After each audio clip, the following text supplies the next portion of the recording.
Bible గ్రంథంలో ఎవరు ఉపవాసం ఉన్నారు అనేటువంటివి, మరి ఉపవాసం చేసిన వారు ఎవరు అనేటువంటి అంశాన్ని ధ్యానించుకుంటూ మనం ఒక 13 మంది గురించి ధ్యానించుకోవాలని చెప్పి నిన్న ఇజ్రాయేలీలు ఉపవాసం ఉండి మరి ఎలా ప్రార్థన చేశారు, ఉపవాసం ఉన్నప్పుడు ఏం జరిగింది, ఉపవాసం లేకుండా చేసినప్పుడు ఏం జరిగింది అనే విషయాన్ని మనం ధ్యానించుకున్నాం. మరి ఈ రోజున రెండవదిగా మనకి దావీదు చేసినటువంటి ఉపవాసాన్ని గురించి మనం ధ్యానించబోతున్నాం. ఈ రోజున మరి దావీదు ఎలా ఉపవాసం చేశాడు, ఎందుకు ఉపవాసం చేశాడు అనేటువంటి అమూల్యమైనటువంటి విషయాన్ని మనం ఈ రోజున ధ్యానిస్తాం. 2వ సమూయేలు గ్రంథం 12వ అధ్యాయం చూడండి అందరూ కూడా. 2వ సమూయేలు గ్రంథం 12వ అధ్యాయం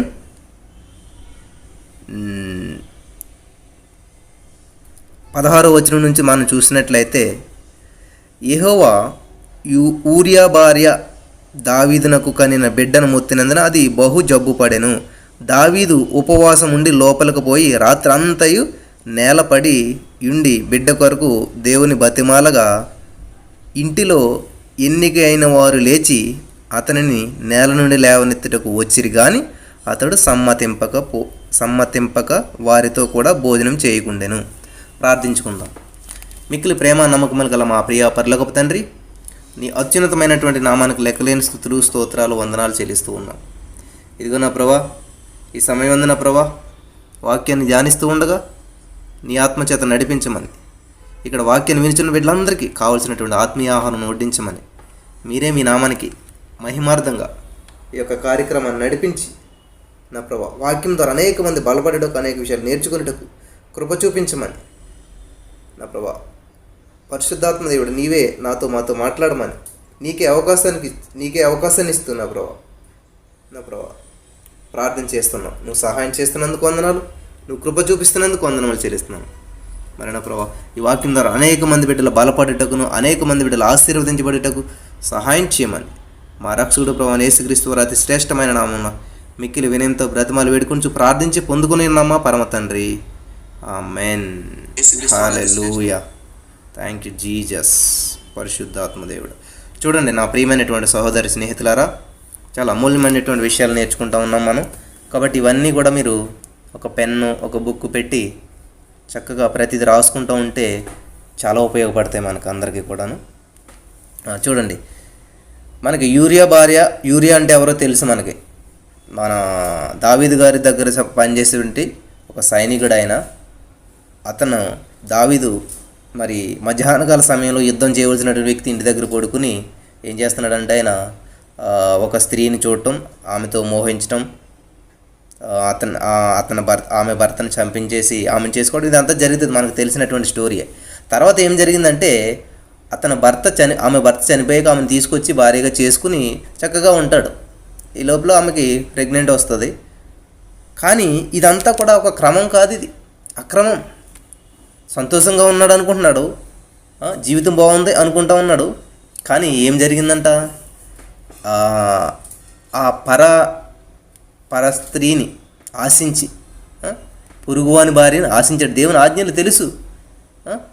నీ పొరుగువాని దేనినైనా ఆశింపకూడదు, నీ పొరుగువాని భార్యనైనాను, ఎద్దునైనా దేనైనాను అన్న వాక్యం తెలుసు కూడా ఏం చేశాడంటే దావీదు తప్పిదం చేశాడు. తొందరపాటులో ఎంత తప్పు చేశాడు. చిన్న తప్పును సరి చేయడానికి పెద్ద పెద్ద తప్పులు చేయవలసి వస్తూ ఉంటాయి. చూడండి, ఆ స్త్రీ విషయంలో మోహపు చూపు చూసి చేసినటువంటి తప్పుకి ఆమె ప్రెగ్నెంట్ అవడంతో పాటు ఆమె ప్రెగ్నెంట్ అయిందని తెలిసి ఆమె భర్తను కూడా చంపించాడు. చూడండి, తప్పులు చేసుకుంటూ ఉంటే పెరుగుతూనే పోతూ ఉంటాయి అన్నమాట. చూడండి, ఇక్కడ అంత తప్పిదము చేసినటువంటి దావీదు ఏం చేస్తున్నాడు చూద్దాం ఇక్కడ. అలాగా ఆ యూరియా భార్యకి ప్రెగ్నెంట్ అయినప్పుడు దావీదు ఏం చేశాడంట, యెహోవా ఊరియా భార్య దావీదునకు కనిన బిడ్డను మొత్తినందున అది బహు జబ్బు పడెను. నా ప్రియమైనటువంటి సహోదరి స్నేహితులారా, చాలా అమూల్యమైనటువంటి విషయం ఇక్కడ మనం ధ్యానిస్తూ ఉన్నాం. దయచేసి శ్రద్ధగా వినండి అందరూ కూడాను. ఎలా పుట్టిందంటే ఈ బిడ్డ? క్రమంగా పుట్టిందా? సక్రమంగా పుట్టిందా? సంతోషంలో పుట్టిందా? తొందరపాటులో పుట్టిందా? ఆలోచన చేయండి. ఒక్కోసారి మనం చేయించినటువంటి బిజినెస్లు, చేయించినటువంటి పనులు కూడా కొన్నిసార్లు ఫలవంతం అయిపోతుంటుంటాయి. అదేంటి బ్రదర్, వాళ్ళు ప్రార్థన చేయరు, దేవుడిని నమ్ముకోరు, కానీ వాళ్ళు చేస్తున్న బిజినెస్ మళ్ళీ డెవలప్ అయిపోతుంది. లేకపోతే వాళ్ళు చేస్తున్న పని భలేగా వాళ్ళకు అంత ప్రార్థన చేయరు, కానీ అలాగే ఎగ్జామ్ అటెంప్ట్ చేస్తేనే ఉద్యోగాలు వచ్చేస్తున్నాయి అని అనిపించేది నాకు కూడా. నన్ను చాలామంది అడిగారు. ఈరోజు మీకు కూడా ఇదే సందేహం ఉండొచ్చు. అదే ఇక్కడ జరుగుతూ ఉంది. చూడండి, దావీదు అనుకున్నాడు అది తప్పు అని తెలిసినా కూడా తప్పు చేశాడు. చక్కగా గర్భఫలం వచ్చింది, మంచిగానే పుట్టింది పాప, సంతోషమే, అంతా బాగానే నడుస్తుంది. నా ప్రియమైనటువంటి సహోదరి స్నేహితులారు, ఈ రోజుల్లో చాలామంది ఇలా అనుకుంటూ ఉంటుంటారు, నేను చేస్తున్నది కరెక్టేలే అని చెప్పేసి ముందుకు వెళ్ళిపోతూ ఉంటుంటారు. ఎంతవరకు అంటే అది ఏమీ జరగకపోతే, ఏమీ ఇబ్బంది కలగకపోతే అంతా దేవుని చిత్తమే అని చెప్పి ముందుకు వెళ్ళిపోతుంటుంటారు. ఇక్కడ దావీదు చూడండి ఏం చేస్తున్నాడంట, అలాగ గర్భఫలం వచ్చింది, ఆమె ఒక కుమార్తెని ఏం చేసిందంట, కనినటువంటి ఒక బిడ్డను కన్నది. ఆ బిడ్డను ఏం చేశాడంటే యెహోవా మొత్తినందున అది జబ్బుపడిను. ఇందుకు యెహోవా మొత్తినందున జబ్బుపడిన, న్యాచురల్గా రాలేదన్నమాట. దావీదు ఉపవాసం ఉండి లోపలికి పోయి రాత్రి అంతయు నేలపడి ఉండి బిడ్డ కొరకు దేవుని బతిమాలగా, ఇంటిలో ఎన్నికైన వారు లేచి అతను నేలను లేవనెత్తుటకు వచ్చిరు, కానీ అతడు సమ్మతింపక వారితో కూడా భోజనం చేయకుండాను. రాత్రి అంతా ప్రార్థన చేస్తున్నాడంటే ఉపవాసం ఉండి, కానీ బిడ్డ బాగుపడట్లేదు. వాళ్ళందరూ వచ్చి అడుగుతున్నారు, రాజా ఏమీ తినలేదు, మీరు రండి భోజనం చేయండి అని చెప్పి. అయినా కూడా రావటం లేదు రాజుగారు. హల్లెలూయా. చూడండి, చాలా అద్భుతమైన విషయం. నేలపడి ఉండి బిడ్డ కొరకు నేలపడి, చూడండి దావీదు ఏం చేస్తున్నాడంటే ఉపవాసం ఉండి లోపలికి పోయి రాత్రంతయు నేలపడి ఉండి బిడ్డ కొరకు దేవుని బతిమాలగా. ఇక్కడ చూడండి, మనం చాలామంది ఉపవాసం ఉన్నాం. ఉపవాసం ఉన్నప్పుడు ఏం చేయాలి? ఇజ్రాయేల్ ప్రజలు ఏం చేశారు? ఉపవాసం ఉన్నప్పుడు కూర్చుని దేవుని దగ్గర ఉండి రాత్రి చీకటి పడేంత వరకు కూడా ప్రార్థన చేశారు. మరి ఈ రోజున ఉపవాసం ఉన్నటువంటి మనము, ఉపవాస ప్రార్థనలో ఉన్నటువంటి మనం ఏం చేస్తూ ఉన్నాం? చూడండి, దావీదు ఏం చేస్తాడు? ఉపవాసం ఉండి, ఇక్కడ వరకు కరెక్టే, మనందరం ఉపవాసం ఉన్నాం అంటే ఏంటి? భోజనం మానేస్తాం కదా, వెరీ గుడ్. తర్వాత చూడండి, ఉపవాసం ఉండి లోపలికి పోయి, ఎక్కడికి పోవాలంటండి? లోపలికి పోయాడు. ఈ లోపల ఎవరు ఉంటారు? ఎవరైనా ఉంటారా? ఎవ్వరూ ఉండరు. ఒంటరిగా అంటే ఏంటి? ఈ లోకములో నుంచి దేవుని లోనికి పోవటం అన్నమాట. దేవుని లోనికి వెళ్ళటం, దేవుని సన్నిధిలోనికి వెళ్ళడం, దేవుని దగ్గరికి వెళ్ళడం. చూశారు కదా, వాళ్ళు ఇజ్రాయేల్ ప్రజలు కూడా ఏం చేశారు? దేవుని మందసము దగ్గరికి వెళ్ళారు అనమాట. చూడండి, స్లోగా చదివితే మనకు వాక్యం చాలా బాగా అర్థమవుతుంది. చూడండి, మనం చదువుకుండా వెళ్ళిపోయాం అనుకోండి, ఏమన్నది? దావీదు ఉపవాసం ఉండి లోపలికి పోయి రాత్రి అంతా నేలపడి బిడ్డ కొరకు దేవుని బ్రతిమాలుగా, ఇంట్లో ఎన్నికైన వారు లేచి అతని నేలను లేవనెత్తుటకు వచ్చిరు, కానీ అతడు సమ్మతింపగా వారితో కూడా భోజనం చేయకుండాను అయిపోయింది. కానీ దాన్నే మనం మెడిటేట్ చేయటం అంటే ఏంటంటే, అసలు అందులో ఉన్న అర్థం ఏంటి, దీని ద్వారా దేవుడు నాతో ఏం మాట్లాడుతున్నాడు, ఇందులో ఉన్నటువంటి అర్థం ఏంటి తెలుసుకోవాలనే ఆశతో, ఆసక్తితో చదివినప్పుడు అక్కడ అమూల్యమైనటువంటి విషయాలు దేవుడు మనకు తెలియజేస్తాడు. అదనమాట దేవుని వాక్యాన్ని మెడిటేట్ చేయటం అంటే. హల్లెలూయా. కాబట్టి మనం బైబిల్ గ్రంథంలో ఉపవాసం ఉన్నటువంటి వ్యక్తుల గురించి మనం ధ్యానం చేసుకుంటూ వస్తున్నప్పుడు ఇక్కడ దావీదుని గురించి మనం ధ్యానం చేస్తున్నాం. ఆయన ఏం చేశాడు? దావీదు ఉపవాసం ఉండి లోపలికి పోయి. హల్లెలూయా. బైబిల్ గ్రంథంలో కొత్త నిబంధనలో ఒక మాట ఉంది, మీరు ఈ లోకమునకు వేరే జీవించుడి అని చెప్తూ ఉన్నాడు. కాబట్టి ఒక గుణవతి అయినటువంటి స్త్రీని ఇది చాలా చెడ్డది అన్నప్పుడు ఏం చేస్తుంది అంటేనంట, లోపలికి వెళ్ళిపోతుందంట, మాట్లాడదంట. నేను గుణవతిని అని నిరూపించుకోవడానికి ట్రై చేయదంట, లోపలికి వెళ్ళిపోతుందంట. హల్లెలూయా. చూడండి, ఒక టార్టాయిస్ని మనం కొట్టామనుకోండి, దాని మీద దెబ్బలు పడుతున్నాయి అనుకోండి, ఏం చేస్తుంది? తలకాయని లోపలికి తీసేసుకుంటుంది, లోపలికి వెళ్ళిపోతుంది, అది బయటికి రాదు. వీళ్ళంతా మూర్ఖులు, మనం బయటికి వెళ్ళామంటే మనకు హాని జరుగుతుంది అని ఏం చేస్తుంది? లోపల ఏముంటుంది? సెక్యూరిటీ ఉంటుంది దానికి. టార్టాయిస్ని చూసే ఉంటారు కదా మీరు, తాబేళ్ళు. ఏం చేస్తుంది? ఎవరన్నా దాని మీద కొడుతున్నా ఏం చేస్తున్నా తలకాయలు కాళ్ళని లోపలికి తీసేసుకుంటుంది. ఎప్పుడైతే లోపలికి తీసుకున్న దానికి ఏముంటుంది? సెక్యూరిటీ, సేఫ్ జోన్లో ఉంటుంది అనమాట. లోపలికి వెళ్ళిపోతుంది, బయటకు వచ్చిందంటే ప్రమాదం.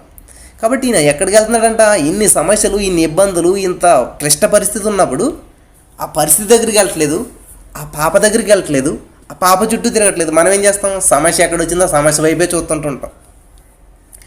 ఉపవాసం ఉంటాం, బాధపడతాం, ఏం తిన్నాం, ఎవరేం పెట్టినా ఏం తిన్నాం. కానీ మనం ఏం చేస్తాం? అదే మనమైతే ఏం చేస్తాం?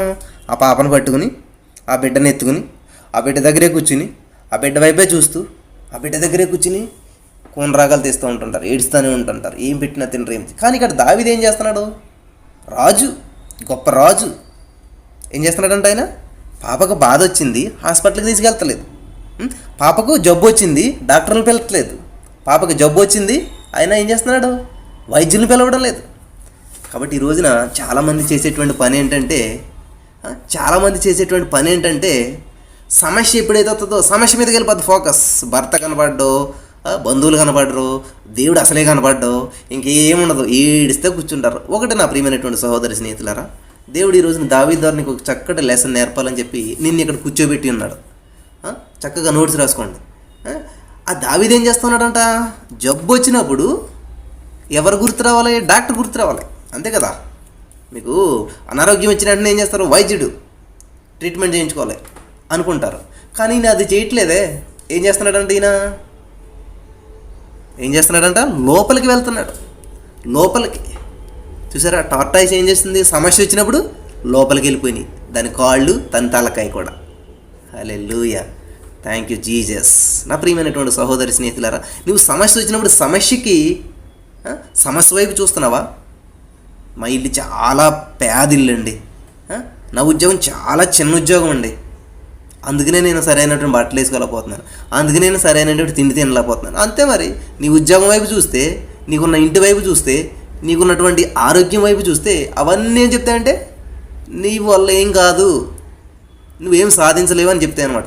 కానీ ఇవన్నీ ఏం చేస్తాయి? నీ కాళ్ళ కింద ఉంటాయి అనమాట, కాళ్ళు పక్కన ఉంటాయి. వాటి వైపు చూస్తే నీ చూపు కింద ఉంటుంది. కానీ వీటన్నిటికంటే ఆల్ అబౌవ్, అన్నిటికంటే పైన ఒక ఆయన ఉన్నాడు, సర్వశక్తిమంతుడైనటువంటి దేవుడు. ఆయన వైపు నువ్వు చూసినట్లనుకో, ఆయన చేతిలోనికి నువ్వు వెళ్ళినట్లనుకో, ఆయన యొక్క దక్షిణ హస్తం కిందకి నువ్వు వెళ్ళినట్లనుకో, నీ ఆలోచన మారిపోద్ది, నీ స్థితి మారిపోద్ది, నీ గతి మారిపోద్ది, నీ మొత్తం చేంజ్ అయిపోతుంది. చాలా అమూల్యమైనటువంటి విషయం అండి. ఒక్క విషయంలోనే, ఒక్క లైన్లోనే ఇంత అర్థం ఉన్నదనమాట. హల్లెలూయా, థ్యాంక్ యూ జీసస్. వందనాలు యేసయ్యా. నా ప్రియమైనటువంటి సహోదరి స్నేహితులారా, చూడండి ఇక్కడ ఏం చేస్తున్నాడు ఈయన? ఉపవాసం ఉండి లోపలికి పోయి. హల్లెలూయా, థ్యాంక్ యూ జీసస్. లోపలికి పోవాలి. ఉపవాసం అంటే దేవునితో మనం సహవాసం చేస్తూ ఉన్నాం. ఎక్కడ దొరుకుతుంది సహవాసం? బయట దొరుకుతుందా? రోడ్ల మీద దొరుకుతుందా? పబ్బుల్లో దొరుకుతుందా? క్లబ్బుల్లో దొరుకుతుందా? ఫ్రెండ్స్ మధ్యలో దొరుకుతుందా? కానీ ఉపవాసం ఉండి మనం ఏం చేస్తూ ఉంటాం అంటే లోపలికి వెళ్ళాం, అంటే దేవుని దగ్గరికి రాము. ఉపవాసం ఉంటాం, బయట తిరుగుతూ ఉంటాం. ఉపవాసం ఉంటాం, రోడ్లంట తిరుగుతుంటుంటాం. నా ప్రియమైనటువంటి వాళ్ళ దేవుడు చాలా అమూల్యమైన విషయాలు తెలియజేస్తూ ఉన్నాడు ఈ రోజున. దేవుడు మీతో మాట్లాడుతున్నట్లయితే, అది రిసీవ్ చేసుకుంటున్నట్లయితే ఆమెన్, హల్లెలూయా చెప్తూ ఉందాం. ప్రతి వారు కూడా సైలెంట్గా ఉండొద్దు ఎవరు. యేసయ్య, అవునా తండ్రి, ఆమెన్, అవును యేసయ్య, నిజమే, నేను ఉపవాసం ఉంటున్నాను, నా ఫ్రెండ్స్తో తిరుగుతూ ఉన్నాను, నేను ఉపవాసం ఉంటా ఉన్నాను, నేను క్రికెట్ ఆడుకుంటా ఉన్నాను, నేను ఉపవాసం ఉంటా ఉన్నాను, టీవీ సీరియల్స్ చూస్తూ ఉన్నాను, అటు ఇటు వెలుపల తిరుగుతున్నాను, నేను లోపలికి రావట్లేదు. ఉపవాసం అయితే పేరుకి ఉన్నాను, కానీ వెలుపలు తిరుగుతూ ఉన్నాను. నా సమస్యల చుట్టూ నేను తిరుగుతున్నాను, సమస్యల వైపు నేను చూస్తూ ఉన్నాను, సమస్యలోనే జీవిస్తూ ఉన్నాను, కానీ ఉపవాసం ఉన్నాను. ఈరోజున దేవుడు నీతో మాట్లాడుతున్నాడు. నా ప్రియమైనటువంటి సహోదరి స్నేహితులారా, దేవుడు మీతో స్పష్టంగా మాట్లాడుతున్నారు. మీరు ఎటువంటి ఉపవాసం చేస్తూ ఉన్నారు, ఎటువంటి రీతిలో మీరు జీవిస్తూ ఉన్నారు. కానీ దావీదు ఏం చేశాడంట? రాజు. ఆయన అట్లా ఫోన్ కొడితే 100 మంది డాక్టర్లు వస్తారు, ఎన్నైనా వస్తారు. అంబులెన్స్ వైపు చూడట్లేదు ఆయన, జబ్బు పడినటువంటి కూతుర్ని బట్టి. ఏం చేస్తున్నాడు? లోపలికి పోయి రాత్రంతయు, చూడండి, అంతయు అన్నక్కడ ఏముందంట? అంతను. ఎంత ఇస్తున్నాం మన సమయం? గంట. అంత ఇచ్చేసేలా దేవుడికి అని ఏం చేస్తాం? కొంత అటు ఇటు చేసుకుని, ఇప్పుడు ఈ సమయంలో చాలామంది ఆన్లైన్ ప్రేయర్లో ఉంటుంటారు. అంత ఏమి వింటాంలే, కొంత తింటే సరిపోతుందని 2 నిమిషాలు మెసేజ్ వింటారు, మళ్ళీ వచ్చిందాంలే అని చెప్పి మళ్ళీ 10 నిమిషాలు పోయేకొచ్చి మళ్ళీ వింటారు. అంతా వినాలా? లేదు, అక్కడింటే సరిపోతుందిలే అనుకుని చాలామంది ఈ రోజున అటువంటి జీవితాలు జీవిస్తున్నారు. కానీ ఇక్కడ చూడండి ఏం చేయడంట? రాత్రి అంతయు. హల్లెలూయా. నా ప్రియమైనటువంటి సహోదరి స్నేహితులారా, దేవుడు చెప్తా ఉన్నాడు, అంతా ఇవ్వాలంట దేవునికి, సంపూర్ణంగా సమర్పించుకోవాలంట అంతా. కాబట్టి చూడండి దావీదు ఏం చేయడంట? ఒకవేళ మీరు రాసుకోకపోతే రాసుకోండి, రిఫరెన్స్ కూడా. 2 సమూయేలు గ్రంథం 12వ అధ్యాయం 10వ వచనం నుంచి మనం ధ్యానించుకుంటూ వెళ్తూ ఉన్నాం. చూడండి, దావీదు ఉపవాసం ఉండి 17వ వచనంలో లోపలికి పోయి. ఎక్కడికి వెళ్ళాడండి? లోపలికి. కాబట్టి నువ్వు లోకంలో తిరుగుతున్నావేమో, లోపలికి రమ్మంటున్నాడు దేవుడు. లోపలికి పోవాలి. దేవుని ఆ యొక్క బలమైనటువంటి చేతి కింద, దక్షిణ హస్తం కిందకి, దాని లోపలికి పోవాలన్నమాట. టార్టాయిస్ ఎలాగైతే తన కాళ్ళని తలకాయని లోపలికి పెట్టుకుంటుందో అప్పుడు అది రక్షణ, అప్పుడు దానికి సేఫ్ అనమాట. కాబట్టి నువ్వు ఉపవాసం ఉన్నప్పుడు ఏం చేయాలంటే లోపలికి పోవాలి. బయట తిరగటం కాదు, రోడ్ల మీద తిరగటం కాదు, అటు ఇటు చేయటం కాదు, లోపలికి పోవాలంట. లోపలికి పోయి రాత్రంతయు, కాబట్టి అంతా నీవే యేసయ్యా అంటారు. కానీ ఏం చేస్తూ ఉంటారు, కొంత మాత్రం అటు కొంత మాత్రం ఇటు చూస్తూ ఉంటుంటారు. దృష్టి అంతా దేవుని మీద పెట్టరు. నిజంగా నీ దృష్టి దేవుని మీద ఉన్నప్పుడు ఏ సమస్య వచ్చినా, ఏ బంధకాలు వచ్చినా, ఎంత ఆర్థిక మాన్యం వచ్చి పడ్డా, ఇప్పుడు టీవీలో అట్లా చూస్తే వచ్చి మనకు ఆర్థిక మాన్యం వచ్చి పడిపోతుందంట, మనం ఉద్యోగాలు ఊడిపోతాయంట, తింటాక తింటుందంటదంట.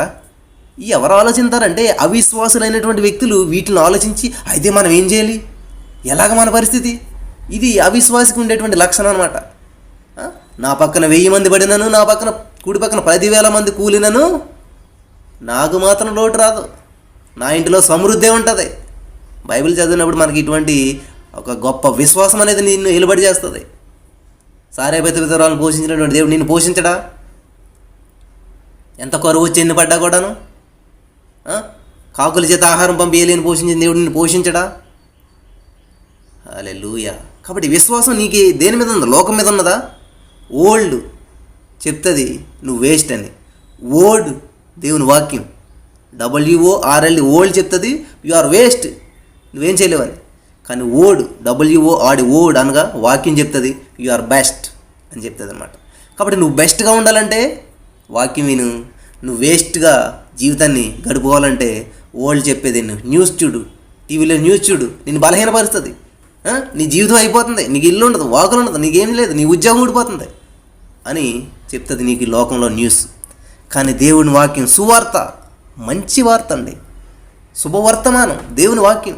కాబట్టి దేవుని వాక్యం విన్నామంటే నీకేమి లోటు రాదు, నీకేమి సమస్య రాదు. అంటే రాకుండా ఉంటుందా? వస్తుంది, నీకు ఏటు కొడుతుంది తీయమని చెప్పి. నువ్వేం చెప్తావు తెలుసా? బీవేర్ ఆఫ్ డాగ్ అని పెడతారు కదా బోర్డు, అలాగే బీవేర్ ఆఫ్ గాడ్. ఇక్కడ గాడ్ ఉన్నాడు. టేక్ యువర్ ఓన్ రిస్క్, నీ రిస్క్ నువ్వే తీసుకో, మరి రావాలంటే నేను ఓపెన్ చేస్తాను, చాలా జాగ్రత్త అని చెప్తామన్నమాట. హల్లెలూయా. ఇక్కడ చూడండి ఆయన ఏం చేశాడంట, రాత్రంతయు నేలపడి ఉండి, చూడండి ఇంటి లోపలికి పోయి రాత్రంతయు నేలపడి ఉండి బిడ్డ కొరకు దేవుని బ్రతిమాలగా. నేలపడి చూడండి, రాజు ఎక్కడండి, సింహాసనం మీద కూర్చోవలసినటువంటి వ్యక్తి నేల మీద పడ్డాడు. వావ్, వాట్ ఏ వండర్ఫుల్ కదా. సింహాసనం మీద కూర్చోవలసినటువంటి వ్యక్తి నేల మీద పడిపోయాడండి. నా ప్రియమైనటువంటి సహోదరి స్నేహితులారా, మరి ఉపవాసాలు అంటారు చాలామంది, వైట్ బట్టలు వేస్తారు కనీసం బట్ట నలగకుండా, చాలా హుందాగా గంటకి జ్యూసెస్ తాగుతూ, గంటకి అవి తాగుతూ ఇవి తాగుతూ, దృష్టి అంతా తిండి మీద ఉంటుంది. ఎక్కడ శరీరం బలహీన పడిపోతుందని మన కోత ఉపాసం చూస్తాం కదా మనం. ఈరోజు దావీదు రాజు అయ్యుండి, గొప్ప రాజు అయ్యిండా అని ఏం చేస్తా ఉన్నాడు? నేల మీద. అమ్మ నేను వాక్యం చదువుతున్నాను, దయచేసి మీరు కూడా బైబిల్ చూస్తూ ఉండాలి. నిజమేనా ఈయన ఉన్నదే చెప్తున్నాడా లేనిది గిని చెప్పేస్తున్నాడా అని చెప్పి. రాత్రంతయు నేలపడి, నేల అంటే తెలుసు కదా భూమి, నేల పడి అంటే కింద పడి, రాత్రి అంతా 2 నిమిషాలు ఇలాగా చూడండి, ఇలాగ ముద్దెట్టు ఉంటారు చాలామంది, అటు లెంపక ఇటు లెంపక ఇలాగ వేసుకుని ఇలాగా ముద్దు పెట్టేసుకుని దేవునికి స్తోత్రం నాకు ఆత్రం అని చెప్పి పరుగులు తీస్తారనమాట. చాలామంది ఇది ఉపవాసం అంటే. ఉపవాసం ఉంటారు కాబట్టి సాయంత్రం భోజనం చేస్తాం. మన నక్షత్ర ఉపవాసం అని చెప్పుకున్నాం కదా, నక్షత్రాలు వచ్చేదాకా ఉపవాసం అనమాట. పొద్దుటంతా ఏం తినకుండా ఉంటారు. నక్షత్రాలు ఎప్పుడైతే వచ్చే ఫుల్గా చికెన్ బిర్యానీ, మటన్ మీరు అన్నీ పెట్టేసుకుని ఈ ఉపవాసం పొద్దున్న బ్రేక్ఫాస్ట్, లంచ్, డిన్నర్ అన్నీ కలిపి అక్కడ పెట్టేసుకుంటారు, మొత్తం అన్నీ తినేస్తారన్నమాట. అసలు ఎందుకని చేస్తున్నారు ఏంటో నాకు అర్థం కాదు. చాలామంది ఉన్నారు ఇలాగ. నా ప్రియమైనటువంటి సహోదరి స్నేహితుడా, దేవుడు నీతోటే మాట్లాడుతున్నాడు ఈ రోజున. రాజు అయ్యండి, ఆయన ఏం ఉపవాసం ఎట్లా ఉపవాసం చేస్తున్నాడంట రాజు గారు. రాత్రి అంతానంట నేలపడి. కనీసం నువ్వు మోకరించగలుగుతున్నావా? ప్రభు సన్నిధిలో ప్రార్థించగలుగుతున్నావా?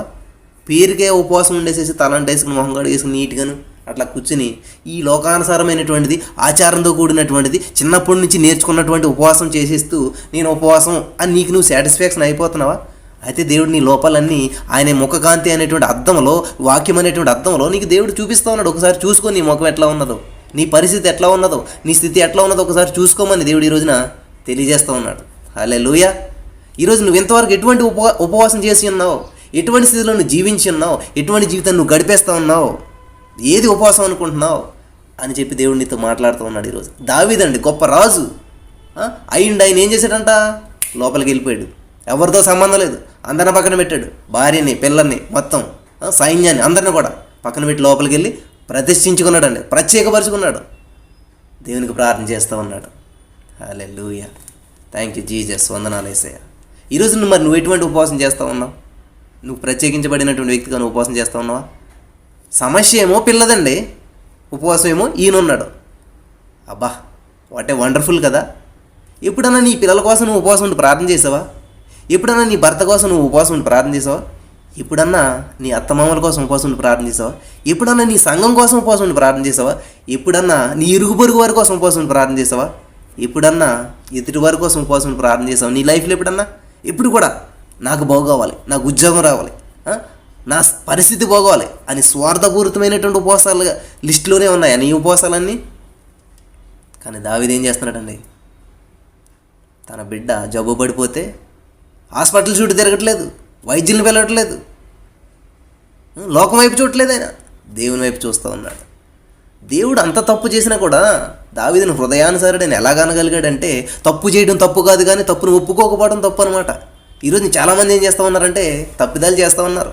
అతిక్రమలు దాచిపెట్టేవాడు వర్ధిల్లాడు, వాటిని ఒప్పుకుని విడిచిపెట్టేవాడు కనికరం పొందుతాడంట. దావీదు ఏం చేశాడంట? కనికరం పొందాడు. కానీ నీ దృష్టిలో ఏంటి? దావీదు తప్పు చేశాడు, దావీదు ఇలా చేశాడు. నీ ఫోకస్ అంటే ఏంటి? తప్పులు వెతికే దృష్టి నీలో ఉంది కాబట్టి నీలో ఎప్పుడు కూడా తప్పులే కనపడతాయి ఎదుటి వాళ్ళు. మా అత్తగారు అసలు మంచిది కాదండి, కానీ ఆవిడలో ఏదో మంచి గుణం ఉంది కాబట్టి నీకు మంచి భర్తనిచ్చింది. హల్లెలూయా. నీకు మంచి భర్త వచ్చాడంటే ఆ మంచి భర్త ఎలాగొచ్చాడు? ఆవిడ నుంచే వచ్చాడు నీకు. మా అమ్మ అసలు మంచిది కాదండి, చాలాను ఆవిడ మంచిది కాబట్టి నిన్ను కన్నది. లేకపోతే మా బ్రదర్ అసలు మంచోడు కాదండి. ఇట్లాగా చాలామంది ఇలా చెప్తూ ఉంటుంటారు. మరి ఎందుకని మంచిది వెతుక్కోవట్లేదు మీరు? ప్రతి దాంట్లో మంచి ఉంటుంది తెలుసా నా ప్రియమైనటువంటి సహోదరి స్నేహితులారా. కానీ మనం ఏం చేస్తూ ఉంటాం అంటే మంచిని మాత్రం కప్పి పెట్టేసేసి చెడ్డని వెతుకుతూ ఉంటారు. ఈ రోజున మరి మీరు అటువంటి చెడ్డని వెతికేటువంటి వ్యక్తులుగా ఉన్నారా, లేకపోతే మంచిని వెతికే వ్యక్తిగా ఉన్నారా? దావీదులు అదే చూసాడండి దేవుడు, తనకిష్టమైంది. హల్లెలూయా, థ్యాంక్ యూ జీసస్, వందనాలు యేసయ్య. నా ప్రియమైనటువంటి సహోదరి స్నేహితులారా, వాక్యం వినిచినటువంటి మీరు మరి ఏ స్థితిలో ఉన్నారో ఏంటో తెలియదు, కానీ దేవుడు చాలా స్పష్టంగా చాలామందితో మాట్లాడుతూ ఉన్నాడు. దేవుడు ఈరోజు దేవుని వాక్యం వినిచినటువంటి వారు అందరితో కూడా దేవుడు మాట్లాడుతూ ఉన్నాడు. ఏం చేశాడంటండి? ఆయన ఇంటిలోనికి వెళ్ళి లోపలికి పోయి రాత్రి అంతా కూడా నేలపడి ఉండి బిడ్డ కొరకు దేవుని బ్రతిమాలుతున్నాడు అంటండి. డిమాండ్ చేయట్లేదు, ప్రభా నువ్వు బ్రతికించు, నువ్వు చెయ్యి అంటలేదంట. ఎందుకంటే అతనికి తెలుసు అది కరెక్టా కాదన్నది. అతను అతిక్రమించాడు, ఆజ్ఞను తప్పు చేశాడు. కాబట్టి ఒకవేళ దేవుడు క్షమించాడేమని చెప్పి ఏం చేస్తాడు? బ్రతిమాలుతూ ఉన్నాడు దేవుడిని. ఈ రోజున చాలామంది బిజినెస్లు చేస్తూ ఉంటుంటారు, చాలా డెవలప్ అయిపోతుంటుంది. ఎలాగైపోతుందంటే ఒక్కోసారి అవుతుంటుంది, దేవుని చిత్తమే దేవుడు అనుకుంటుంటుంటారు. కానీ ఒకానొకసారి అది ఎట్లా డౌన్ అవుతుంటుంది. చూడండి, ఇక్కడ దావీదు ఏం చేస్తూ ఉన్నాడంటే చాలా బాగా నచ్చిందండి నాకు నిజంగా ఈ వాక్యం చదువుతున్నప్పుడు. ఈ కొన్ని నిమిషాల క్రితం చదివితే అసలు దావీదు మైండ్ ఏంటండి, ఎంత మంచి పిల్ల కోసం ఉపవాసం ఉండి రాజు అయ్యండి. మనం ఏం చేస్తాం? పనులు ఇప్పుడు ఎక్కడ చూసినా కూడా కనీసం తల్లులు పిల్లలకు పాలు కూడా ఇవ్వట్లేదు. గర్భసంచుల్ని అద్దెకు తీసుకునేటువంటి రోజులు వచ్చేసాయి. ఈ రోజులు పిల్లలకు పాలు ఇవ్వట్లేదు తల్లులు, పనులకు అప్పచెప్పేసేసి వాళ్ళని హాస్పిటల్కి తీసుకెళ్ళాలి, కేర్ అంతా కూడా వాళ్ళకి అప్పచెప్పేస్తూ ఉన్నారు ఈ రోజున చాలామంది. దేవునికి స్తోత్రం. అటువంటి స్థితిలో లేనటువంటి వారు లేనట్లా ఉన్నామని చెప్పి నేను అనుకుంటున్నాను. మరి మీరున్నారు లేదు నాకు తెలియదు, కానీ మన పిల్లల్ని మనమే చూసుకునే స్థితిలో దేవుడు నన్ను పెట్టినందుకు దేవునికి స్తోత్రం. హల్లెలూయా. చూడండి, దావీదు ఎంత గొప్ప వ్యక్తి అండి. చక్కగా తన కుమార్తె కోసం ఉపవాసం ఉండి ఎంతసేపు అంటే 2 నిమిషాల 2 గంటల బ్రేక్ఫాస్ట్ మానేహాడా, లేకపోతే ఒక భోజనం మానేహాడా? రాత్రంతా అంటాను, రాత్రంతా నేలపడి. మరి నువ్వు ఎక్కడ పడుతున్నావు నా ప్రియమైనటువంటి వాళ్ళరా? ఉపవాసం ఉన్నావు, రోడ్డు మీద ఉన్నాను, రోడ్డు మీద పడ్డావు నువ్వు. కానీ దావీదు ఏం చేశాడు? ఉపవాసం ఉన్నాడు, నేల పడ్డాడు, తగ్గించుకున్నాడు తాను. ఒక సింహాసనం మీద ఉండవలసినటువంటి వ్యక్తి నేల మీద పడ్డాడని ఎంత తగ్గించుకుని ఉంటాడు? ఆలోచన చేస్తున్నారా? ఉపవాసం అంటే తగ్గింపు, ఉపవాసం అంటే దేవునికి దగ్గర అవ్వటం, ఉపవాసం అంటే నిన్ను నీవు దేవునికి సమర్పించుకోవటం.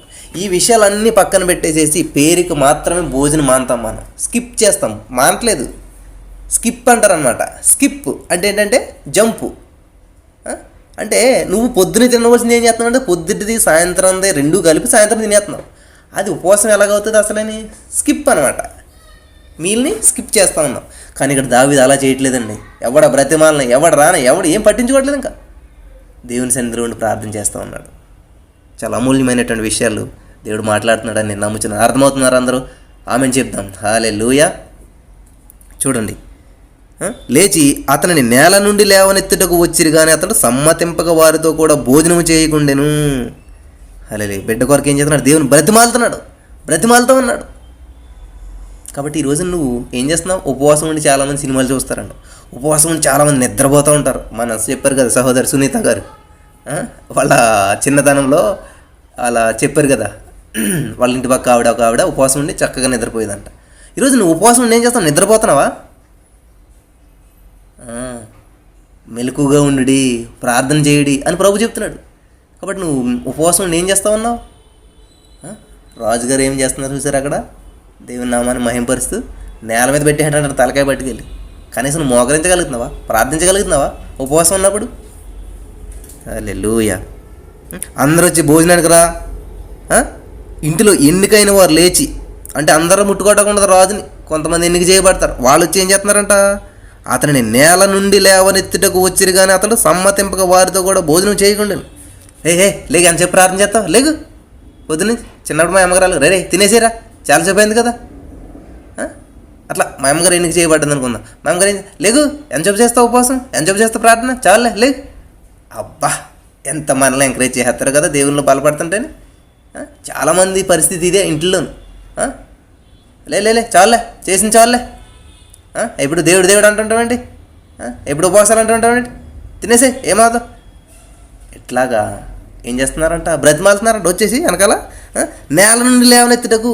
అబ్బా, నువ్వు పడిపోతే ఎవడో లేవనెత్తడో, నువ్వు బలహీనతలో ఉన్నప్పుడు ఎవడో లేవనెత్తడో, నీ స్థితిగతులు బాగోలేనప్పుడు మాత్రం ఎవడో లేవనెత్తడు నిన్ను. కానీ నువ్వు బలపడుతున్నప్పుడు మాత్రం నిన్ను లేపెత్తాడు. ఏం బలపడతావు? లేదు. హల్లెలూయా. నిన్ను బలపడుతున్నప్పుడు ఎవడు మాత్రం బలపడినాడు. లేగు బలపడక చాలు. నీవు ఇక్కడ ఉపవాసం ఉంటే నువ్వు దేవునిలో బలపడతావు. చూడండి, భోజనం మానేస్తే దేవునిలో బలపడతావు, భోజనం తినేస్తే లోకంలో బలపడతావు. కాబట్టి నేను లోకంలో బలపరచడానికి ఏం చేస్తారు? లాగుతూ ఉంటారు వెనకాల నుంచి వచ్చి, చాలు రా అని చెప్పేసి బలపడినవారు. ఇక్కడ ఏం చేస్తున్నారంటే వాళ్ళు ఎన్నికైన వారు లేచి అతన్ని నేల నుండి లేవనెత్తుటకు వచ్చారు. నేల నుంచి లేవనెత్తున్నారంట. ఇతను ఎందుకు నేలను పడిపోయాడు? జబ్బు వచ్చి పడిపోయాడా? అనారోగ్యం వచ్చి పడిపోయాడా? నేల మీద ఎందుకు పడిపోయాడు? దావీదు ఎంతగానే దెబ్బ తగిలి పడిపోయాడా? లేదు. సర్వోన్నతుడైనటువంటి దేవుని పాదాల మీద పడుతూ ఉంటే ఆయన పాదాలు, భూమి నా పాదపీఠం అన్నాడు కదా దేవుడు, ఆ పాదాల మీద పడి యేసయ్యా అని బతిమలుకుంటున్నాడు. పాదాలు పట్టుకుని దేవుడిని, నా బిడ్డను రక్షించయ్యా, నా బిడ్డను లేవనెత్తయ్యా అని ఆ పాదాలు పట్టుకుని లేకు. చూడండి, ఎవరన్నా మనకి కలెక్టర్స్ వాళ్ళు వచ్చినప్పుడు కొంచెం మన ఎవరన్నా వెళ్ళి ఏం చేస్తారు? కాళ్ళు పట్టుకుంటారు, నాకు న్యాయం చేయంటే వెనకాల ఉన్న సెక్యూరిటీలు ఏం చేస్తారు? లాగబడేస్తూ ఉంటుంటారు. అలాగే దావీదు దేవుని పాదాలు పట్టుకుంటుంటే, దావీదు దేవుని పాదాలు పట్టుకుని బ్రతిమాలుతూ ఉంటే పక్క వాళ్ళు వచ్చి ఏం చేస్తున్నారంట? లే చాలులే, బ్రతిమాలిన చాలులే. హల్లెలూయా. ఈరోజు నా దేవునిలో బలపడుతున్నప్పుడు చాలామంది ఏం చేస్తారంటే, చేసిన చాలే ప్రార్థన, చేసిన భక్తి చాలులే, అంత మాటు దేవుడేనా, అంత మాటు ఈ బైబిళ్ళు వాట్సాప్లో వీటిల్లో ఇంతేనా జీవితం నీకు అంటూ ఉంటారు. నేను లేపటానికి నీ భర్త ట్రై చేస్తూ ఉన్నాడా? నిన్ను లేపటానికి నీ తల్లిదండ్రులు ట్రై చేస్తూ ఉన్నారా? నిన్ను అక్కడి నుంచి లే అని చెప్పి నీ బంధువులు నిన్ను లేపుతూ ఉన్నారా? హల్లెలూయా. అటువంటి పరిస్థితి దావీదుకు కూడా ఎదురైంది. రాజు అయినటువంటి ఆయనకి ఎదురైనప్పుడు ఆయన ఏం చేశాడు? ఈ రోజున నువ్వెంత నేనంత. ఖచ్చితంగా ఈ రోజున కూడా లేపుతాకి ట్రై చేస్తూ ఉంటారు. నిన్ను చాలు అన్నప్పుడు ఆయన ఏం చేశాడంట? సరేలే చాలులే లేచి వచ్చి అతను అన్నాడా? లేదు. ఏం చేయడానికి చూడండి, అతనిని నేలను లేవనెత్తుకు వారు వచ్చిన అతడు సమ్మతింపక వారితో కూడా భోజనం చేయకుండాను. ఆయన ఒప్పుకోలేదంటే, విడిచిపెట్టలేదంట పాదాలనే. యాకోబు ఎలాగైతే తెల్లవారులు పోరాడాడు, ఈయన కూడా విడిచిపెట్టలేదంట,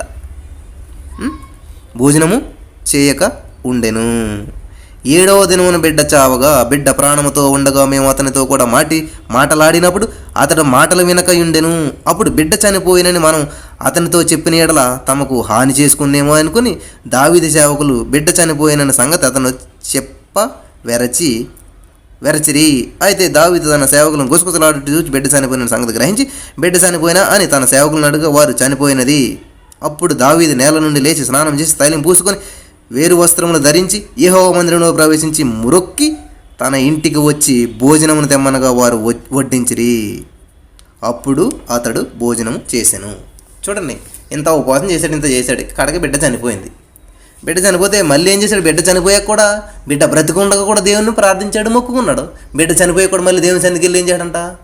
మొక్కుకున్నాడు. వచ్చాడు, భోజనం పెట్టండి అని చెప్పి శుభ్రంగా భోజనం చేస్తా ఉన్నాడు. వీళ్ళెవరికి అర్థం కాలేదు, మర్తిపోయింది వీళ్ళందరికీ. అసలు ఏం చేస్తున్నాడు ఇతను? బిడ్డ బిడ్డ బతికుండగానే కొంత రాబాబు తింది కానీ తినలేదు. ఇంక బిడ్డ చనిపోయిందని తెలిస్తే ఏమనుకుంటాడు? ఎంత డిప్రెషన్లోకి వెళ్ళిపోతాడని చెప్పి వీళ్ళు చెప్పడానికి భయపడతా ఉన్నారు. ఆ గుసగుసల్లో ఉన్నటువంటి అంతరార్థాన్ని గ్రహించినటువంటి దావీదు వెళ్ళి స్నానం చేసి మంచి బట్టలు వేసుకుని దేవుని దేవాలయానికి వెళ్ళి అక్కడ మొక్కుకుని వచ్చి రండి భోజనం తినడని అంటే నాలాంటి వాడు ఒకడు ఉండబట్టలేక అడిగేసాడంట. అసలు ఏంటి ఇలా చేస్తున్నాడు ఏంటి అని ఏం చేశాడంట? అడిగేశాడంట. హల్లెలూయా. చూడండి 21వ వచనం చూడండి. అతని సేవకులు అడుగుతున్నారంట. సేవకులు ఏమని? బిడ్డ జీవంతో ఉండగా ఉపవాసం ఉండి దాని కొరకు ఏడ్చుచుంటూ కానీ అది మరణమైనప్పుడు లేచి భోజనం చేసేదివి, నీవు ఇలాగు చేయటం ఏమని దావీదుని అడగగా. చూడండి, ఎవరైనా నువ్వు బాధల్లో ఉన్నప్పుడు, శ్రమల్లో ఉన్నప్పుడు ఎవరు పట్టించుకోరు నిన్ను. నువ్వు ఎలా డెవలప్ అయిపోయావు? నువ్వు ఇంత శాంతి సమాధానాలతో ఎలా ఉంటున్నావు? నీ జీవితం ఇంత బాగుపడిపోయింది ఎలాగా? నువ్వు నాశనం అయిపోయినప్పుడు మాత్రం నేను ఎవడ పట్టించుకోడు. ఎందుకు నీ పరిస్థితి ఎలాగైపోయింది? ప్రార్థన చెయ్యి, దేవుని నామాన్ని మహిమపరుద్దాం. దేవుడు అసలు ఎలా చేయరు. కానీ నువ్వు బాగుపడి మంచి స్టేజ్కి వెళ్ళినప్పుడు అందరు నీ దగ్గరికి వస్తారు. చూడండి, దావీదు అలా చేసినప్పుడు అందరూ ఏమంటున్నారట? నువ్వేంటి ఇలాగ ఉపవాసం చేసావు? బిడ్డ చనిపోయిన నేను భోజనం చేసేసి అసలు ఏం జరిగింది అని అడిగినప్పుడు దావీదు చెప్తున్నాడు. చూడండి, దావీదు అతని సేవకులు బిడ్డ జీవంతో ఉండగా ఉపవాసం చేసావు, ఎందుకని ఇలా చేసావు అని అడిగినప్పుడు దావీదు ఏమన్నాడు తెలుసా? దావీదు, బిడ్డ ప్రాణముతో ఉన్నప్పుడు దేవుడు నా యందు కనికరించి వాని బ్రతికించునేమో అనుకుని నేను ఉపవాసం ఉండి ఏడ్చుచుంటిని. ఇప్పుడు చనిపోయిన గనుక నేనెందుకు ఉపవాసం ఉండవలను? వానిని తిరిగి రప్పించగలనా? నేను వాని యొద్దకు పోవుదును కానీ వాడు నా యొద్దకు మరలా రాడని వానితో చెప్పాను. హల్లెలూయా. చూడండి నా ప్రియమైనటువంటి సహోదరి స్నేహితులారా, అతిక్రమం చేశాడు, తప్పిదము చేశాడు. అందుకనే దేవుని బ్రతిమాలుతూ ఉన్నాడు. దేవా, నేను చేసిన తప్పిదం నా పిల్లల మీదకి రానివ్వకు, క్షమించేసయ్యా. అవును, ఇది క్రమమైనటువంటిది కాదు, ఇది సక్రమైనటువంటిది కాదు, ఇది తప్పు మార్గంలో వచ్చింది, ఇది అక్రమ మార్గంలో వచ్చింది అని చెప్పి ఈరోజు చాలామంది ఏం చేస్తూ ఉంటారంటే బిజినెస్లు చేస్తూ ఉంటుంటారు, అడ్డదారులు సంపాదించేస్తారు, దేవుడి కంటే దశంభాగం ఎక్కువ ఇస్తారంటారు, దేవునికి దశంభాగాలు ఎక్కువ ఇస్తూ ఉంటుంటారు, దేవునికి అడ్డుకొచ్చి ఎక్కువ డబ్బులు ఇచ్చేస్తూ ఉంటుంటారు. అంటే వీళ్ళు చేసిన అక్రమాలు దేవుడు క్షమించేయాలని చెప్పేసి. దయచేసి ఆలోచించండి, దావీదు ఏం చేశాడు చూడండి. నువ్వు అక్రమంగా చేస్తున్నటువంటి బిజినెస్ డెవలప్ అవ్వాలని నువ్వు ప్రార్థన చేస్తూ ఉన్నావా? నువ్వు అక్రమంగా చేస్తున్నటువంటి ఏదైనా కూడా అది డెవలప్ అయిపోవాలని చెప్పి నువ్వు అనుకుంటూ ఉన్నావా? ప్రార్థన చేయండి ఖచ్చితంగా. ప్రార్థన చేస్తే అది దాన్ని తీయటమన్నా తీసేస్తాడు దేవుడు, దాంట్లో సరైన చేస్తాడనమాట. కాబట్టి నీ జీవితంలో ఏదైనా సరే, కాబట్టి ఆయన ఏం చేశాడు? ప్రార్థన చేసినప్పుడు ఏమైందంట? బిడ్డ చనిపోయింది కాబట్టి అది ఇంకా బ్రతకడో, నేనే వాడి దగ్గరికి వెళ్తాను, కాబట్టి నేను ఎందుకు ఇంక ఉపవాసం ఉండాలి అని చెప్పాడు. కాబట్టి ఈ రోజున నువ్వు ఏ ఉద్దేశంతో ప్రార్థన చేస్తూ ఉన్నావు? ఏ ఉద్దేశంతో ఉపవాసం ఉంటా ఉన్నావు? ఏ ఉద్దేశంతో దేవుని బ్రతిమాలుతూ ఉన్నావు? దావీదు అంతటి గొప్ప వ్యక్తి మరి చక్కగా దేవుని స్తుతిస్తూ, దేవుని మహిమపరుస్తూ, దేవుని ఘనపరుస్తూ, దేవుని నామాన్ని మహిమార్థంగానే ఉపవాసం చేసి ఉన్నాడు. హల్లెలూయా. కాబట్టి ఆయన ఉపవాసం ఉన్నప్పుడు ఎన్ని విధాలు ఫాలో అవ్వడు, ఎన్ని విషయాలు ఫాలో అవ్వడు చూసావా? హల్లెలూయా. దేవునికి స్తోత్రం. హల్లెలూయా. కాబట్టి నీలో ఉన్నది దేవునికి ఇష్టం లేదనుకో, నువ్వు ప్రార్థన చేసినప్పుడు దాన్ని తీసివేస్తాడు, పర్మనెంట్గా దాన్ని నీకు దూరం చేస్తాడు. నువ్వు ఉపవాసం ఉండి ప్రార్థన చేసినప్పుడు దేవునిలో నీకు ఇష్టం లేనిది ఏదైతే ఉన్నదో, అక్రమంగా ఏదైతే నీలో నివసిస్తూ ఉందో, అది వ్యాధి, బాధ, బలహీనత, అనారోగ్యం, నిరుద్యోగం ఏదైతే ఉందో దాన్ని దేవుడు తీసివేస్తాడు. దావీదు జీవితంలో తీసివేశాడు దేవుడు. తీసివేసేసి నేను ఖాళీగా ఉంచుతాడా దేవుడు? తీసివేసేసి నేను పని లేకుండా పెడతాడా దేవుడు? చూడండి ఏం జరిగిందో. తరువాత దావీదు తన భార్య అయిన బత్షెబను ఓదార్చి ఆమె ఎద్దకు పోయి ఆమెను కూడగా ఆమె యొక్క కుమారుని కనెను. దావీదు అతనికి సొలొమోన్ అని పేరు పెట్టెను. వావ్, చూడండి రిప్లేస్మెంట్ ఎలా చేశాడు దేవుడు. నీ తప్పిదాన్ని నువ్వు ఒప్పుకున్నప్పుడు నీ బిజినెస్ లాస్ అయిపోవచ్చు, నీ జీవితం నాశనం అయిపోవచ్చు, నువ్వు నిజాయితీగా జీవించాలని డిసైడ్మెంట్ చేసుకున్నప్పుడు, నా అతిక్రమం నువ్వు ఒప్పుకున్నప్పుడు నీ జీవితం అందరికీ కూడా విక్రింతల పాలు వెర్రితనంగా కనిపించవచ్చు. కానీ ఏం చేస్తాడంటే దేవుడు, నీ నిజాయితీని మెచ్చినటువంటి దేవుడు నువ్వేదైతే కోల్పోయావో, నీ జీవితం ఏదైతే అష్టవ్యష్టంగా అయిపోయిందో అదే ప్లేస్లో అదే రీతిలో అక్కడ దేవుడు నిన్ను ఏం చేస్తాడంట, సొలొమోన్ని ఇచ్చాడంటండి. జబ్బు బిడ్డకి ప్లేస్లో జబ్బు బిడ్డ, ఆ ప్లేస్లో రిప్లేస్మెంట్ ఏమి ఇచ్చాడంటే దేవుడు, జబ్బుతో పడి చచ్చిపోయినటువంటి ఆ బిడ్డ ప్లేస్లో సకల జ్ఞానం. ఇంకా భూమి మీద అసలు సొలొమోన్ అంతటి జ్ఞానవంతుడు ఇంకా పుట్టలేదంటండి, ఇంకా పుట్టడంట కూడా. అటువంటి వ్యక్తిని ఇచ్చాడు దేవుడు. ఎక్కడైతే తప్పిదం జరిగిందో, ఎక్కడైతే పొరపాటు జరిగిందో దాన్ని సరిదిద్దుకుంటాక దేవుడు అవకాశం ఇస్తాడు నీకు. మరి ఇప్పుడైనా నువ్వు ఏం చేయాలంట, నువ్వు దేవునికి వ్యతిరేకంగా ఏదైతే చేసావో, దేవుని సన్నిధి నుంచి నువ్వు ఏదైతే చెయ్యకూడని పని నువ్వు చేసి ఉన్నావో, దేవుని సన్నిధికి వ్యతిరేకమైనటువంటిది, దేవుని నామాన్ని మహిమ కలగవలసిన దానికి బదులు అపకీర్తి తెచ్చేటువంటి పని ఏదైతే చేసావో దాన్ని కూడా సరిదిద్దుకోవడానికి అవకాశం ఇస్తాడు దేవుడు నీకు. మరి అవకాశాన్ని నువ్వు ఉపయోగించుకోగలుగుతున్నావా? అదండి దావీదుకు ఉన్నటువంటి క్వాలిటీ, బెస్ట్ క్వాలిటీ, జ్ఞానం, నాలెడ్జ్. చిన్న రాడుతో పెద్ద గొలియాతును చంపినటువంటి దావీదండి. ఆయనకి తెలుసు సమస్యను ఎలా పరిష్కరించాలో, ఆ సమస్య నుంచి బయటకు ఎలా రావాలో ఆయనకి తెలుసు. కాబట్టి ఈరోజు లోకం మాట వింటున్నావా? మనం అయితే ఏం చేస్తాం, వెంటనే అయ్యో జబ్బు పడిపోయిందండి అని చెప్పి ఏం చేద్దాం, మంత్రి ఏం చేద్దాం, వాళ్ళని సలహాలు వాళ్ళని వీళ్ళని అడిగేసేసి ఆ డాక్టర్ని పిలిచి ఈ డాక్టర్ని పిలిచి, రోజుగారు కదా 100 మంది వస్తారు ఫోన్ చేస్తాను, 100 మంది సలహాలు తీసుకోవట్లేదు. ఒక్కడే అయినటువంటి ఏకైక, ఏకైక దేవుడు ఒక్కడే, ఆయన పాదాలు అంటుకుంటున్నాడు వెళ్ళి. ఈ రోజున నీకు సమస్య వచ్చినప్పుడు ఏం చేస్తూ ఉన్నావు? నీ చుట్టుపక్కల ఉన్నటువంటి చాలా జనం ఉన్నారండి. రాజుగారు అంటే ఎంతమంది ఉంటారు చూడండి, ఎంత సైన్యం ఉంటుంది, ఎంతమంది ఉంటారు. కానీ ఏం చేశాడు, ఒక్కడైపోయాడు. అదండి ఉపవాసం అంటే. నీకు ఎన్నో ఉండొచ్చు అవకాశన్స్, నీకెంతో బలం ఉండొచ్చు, నీకెంతో బిజీ ఉండొచ్చు, నీకెంతో పనులు ఉండొచ్చు, నీకెంతో ప్రాపర్టీ ఉండొచ్చు, నీకెంతో ఉద్యోగం ఉండొచ్చు, నీకెంతో బిజినెస్ ఉండొచ్చు. కానీ నిన్న కూడా నువ్వు వెళ్ళాలంట, లోపలికి వెళ్ళాలి, లోపలికి. అది దేవునికి ఇష్టమైనటువంటి ఉపవాసం. మరి వీటన్నిటిని బయట పెట్టి నువ్వు లోపలికి వెళ్ళగలుగుతున్నావా? లేక దేవుని లోపల పెట్టి తాళం వేసి నువ్వు బయట తిరుగుతున్నావా? చాలామంది అదే చేస్తూ ఉన్నారు. ఈ రోజున ఏం చేస్తున్నారంటే, ఏసే రా మా ఇంట్లోకి రా, కుర్చీలో కూర్చుని నువ్వు వస్తాను ఇప్పుడు అని చెప్పేసి తాళం వేసేసి షికారులు చేస్తూ ఉన్నారు ఈ రోజున చాలామంది. కానీ దావీదు అలా చేయలేదండి. దావీదు అలా చేయలేదు. ఉత్ప్రేక్షించుకున్నాడు, ఉపేక్షించుకున్నాడు, తనను తాను పరీక్షించుకుంటూ ఉన్నాడు. ఎందుకు ఇలా జరిగింది, అవును నేను చేసింది దోషమే, తప్పే అని తను పరీక్షించుకున్నాడు. వాక్యాన్ని ధ్యానిస్తూ వచ్చాడు, వాక్యమైనటువంటి దేవుని పాదాలు పట్టుకున్నాడు, దేవునితో సహవాసం చేశాడు. ఎంతసేపు చేశాడు? అంత అంటే రాత్రి అంతా చేశాడు సహవాసం. హల్లెలూయా. సహవాసం కడకి ఏం పొందుకున్నాడు? ముక్తి. ఉపవాసము, అదండి అసలైన అర్థం పొందుకున్నాడు. ముక్తి అనగా మోక్షం, అంటే ఆ సమస్య నుంచి ముక్తి పొందుకున్నాడు, విడుదల పొందుకున్నాడు. హల్లెలూయా. ఉపవాసము చూసారా, తనను తాను ఉత్ప్రేక్షించుకున్నాడు, పరీక్షించుకున్నాడు, వాక్యానుసారంగా దేవుని పాదాలు పట్టుకున్నాడు, ముక్తిని పొందుకోగలిగాడు. కాబట్టి నీ సమస్యకు పరిష్కార మార్గం ఎక్కడ దొరుకుతుందంట? ఎన్నో ఉపవాసాలు చేసాం బ్రదర్, కానీ మా జీవితంలో సమాధానం రాలేదు, మా సమస్య పరిష్కరించబడలేదు. మేము రోజు చేస్తూ ఉన్నాం కానీ మాకు రాలేదు అంటావన్నావా?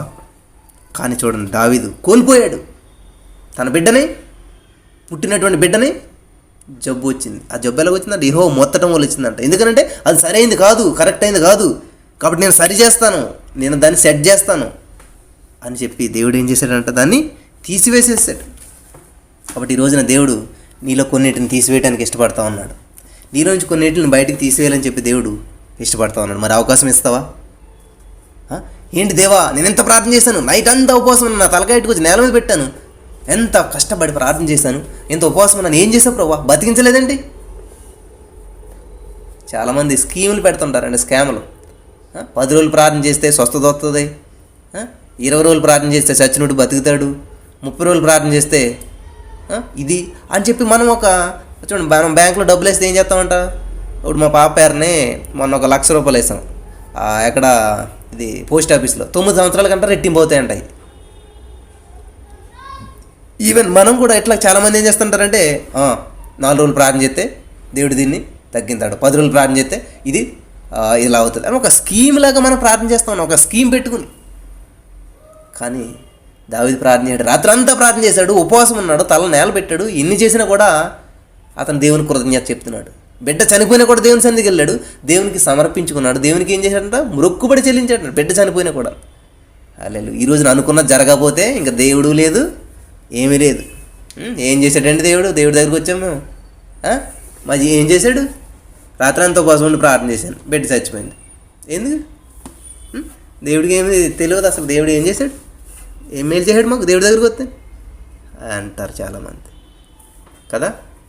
దేవుడికి తెలిసి ఏం చేయాలో ఏం చేయకూడదు, ఆయన చేసిందే కరెక్ట్. అక్కడ బెస్తెబాకు పుట్టినటువంటి ఆ బిడ్డ సరైనది కాదు, ఒక క్రమంలో పుట్టలేదు కాబట్టి తీసేయాడు, సొలొమోను ఇచ్చాడు. సొలొమోను గురించి ఈ రోజు వరకు కూడా నువ్వు ధ్యానిస్తూ ఉన్నావు. ఎంత గొప్పవాడు సొలొమోనుకు ఉన్నటువంటి జ్ఞానం గురించి పుస్తకాల్లో పాఠాల్లో కూడా చదువుకుంటూ ఉన్నావు. చూసారు, దేవుడిచ్చేది ఎలా ఉంటుంది, తీసేసేది ఎలా తీసేస్తాడు. కాబట్టి ఈరోజు దేవుడు నీలో ఏది తీసివేయాలో, ఏది ఇవ్వబోతున్నాడో మరి ఒబీడియంట్ చూపిస్తావా? అయితే ప్రార్థన చేద్దాం, మోకరించండి. యేసయ్యా నీకు వందనాలు, దావీదు ద్వారా చాలా అమూల్యమైనటువంటి విషయాలు తెలియజేస్తాం మాకు. మరి ఈరోజు ఎంతమంది అయితే ఈ వాక్యం విన్నారో వారి జీవితంలో ఈ వాక్యం నెరవేరేటకు నువ్వే కృప చూపించండి. మరి నా ప్రభా, వారి జీవితాల్లో నా ప్రభా ఈ వాక్యం ద్వారా బలపడేటకు కృప చూపించండి. విన్న వాక్యం వ్యర్థం కాకుండా ప్రతి హృదయంలో నాటబడి ఫలించి అభివృద్ధి చెందినట్లు సహాయం చేయండి నా ప్రభా. నిజమే ప్రభా, దావీదు అంతటి రాజు అయ్యింది నా ప్రభా. అతను ఉపవాసం ఉండి నా ప్రభా, మరి అక్కడితో ఆగిపోలేదు నా ప్రభా. నిజమే, అందరూ ఉపవాసం ఉంటారు కానీ లోపలికి ఎవరు రారు ప్రభా. కానీ దావీదు ఉపవాసం లోపలికి పోయాడు నా ప్రభా. కానీ కొంత సమయం గడుపుతారు, కానీ దావీదు ఏం చేయడు, రాత్రి అంతా గడిపాడు ప్రభా. కానీ రాత్రి అంతా ఎలా గడిపాడు, నేల మీద పడ్డాడు ప్రభా. నేల పడింది నా ప్రభా నిన్ను మహింపరచగలిగాడు. ఈరోజు నా ప్రభా ఈ లక్షణాలు ఏమీ లేనటువంటి ఉపవాసాలు మేము ఎన్నో చేసి ఉన్నాం నా తండ్రి. ఈరోజు మాతో మాట్లాడావు, నీకే వందనాలు యేసయ్యా, నీకే స్తోత్రాలు యేసయ్యా. మరి నా ప్రభా బ్రతిమాలాడు యేసయ్యా ఆ బిడ్డ కొరకు, తన కొరకు కాదు నా తండ్రి, బిడ్డ కొరకు బ్రతిమాలాడు. మరి నా ప్రభా నువ్వు సంపూర్ణ విడుదలనిచ్చి ఉన్నావు నా తండ్రి. బిడ్డ చనిపోయినప్పటికీ మరి ఆ బెడ్ ప్లేస్లో సమూయేలు అనేటువంటి సొలొమోను అనేటువంటి గొప్ప జ్ఞానంతో కూడినటువంటి బిడ్డని ఇచ్చాను. ఈరోజు నా ప్రభు నీ బిడ్డలు ఏదైతే కోల్పోయినారో మరి అదే ప్లేస్లో దానికి తగినటువంటి ప్రతిఫలం ఉన్నతమైనది ఇస్తున్నావు నా తండ్రి. దాని గురించి అనేక మంది చెప్పుకునేటువంటి బహుమతిని ఇస్తున్నావు నా తండ్రి. ఏదైతే కోల్పోయారో వాళ్ళ ఉద్యోగాలో ఆరోగ్యమో ఏదైతే నా ప్రభు నాకైతే తెలియదు, కానీ దాని ప్లేస్లో నువ్వు ఉన్నతమైంది, అనేక మంది ఆశ్చర్యపోయేది, అనేక మంది ఆ ఫలితాన్ని చూసిన ప్రభు చెప్పుకునేటువంటి ఫలితాన్ని నువ్వు ఇస్తున్నందుకు వందనాలు చెల్లిస్తున్నాను తండ్రి. నేను నమ్ముచుననేసి అటువంటి రీతిలో వీళ్ళందరూ నడిపించండి, కృప చూపించండి. నువ్వు నడిపిస్తున్నందుకు నీకు వందనాలు చెల్లిస్తున్నాను దేవా. థ్యాంక్ యూ జీసస్ నా ప్రభా. విన్న వాక్యం వ్యర్థం కాకుండా ప్రతి హృదయంలో నాటబడి ఫలించిన ప్రభా 30 అంతలుగాను 60 అంతలుగాను 100 అంతలుగాను 1000 అంతలుగాను ఫలింప చేయమని మా రక్షకుడు ప్రభు అయినటువంటి యేసుక్రీస్తు వారి నామమున నడుచుకు ప్రార్థించి పొందుకుని ఉన్నామా పరమ తండ్రి. ఆమేన్.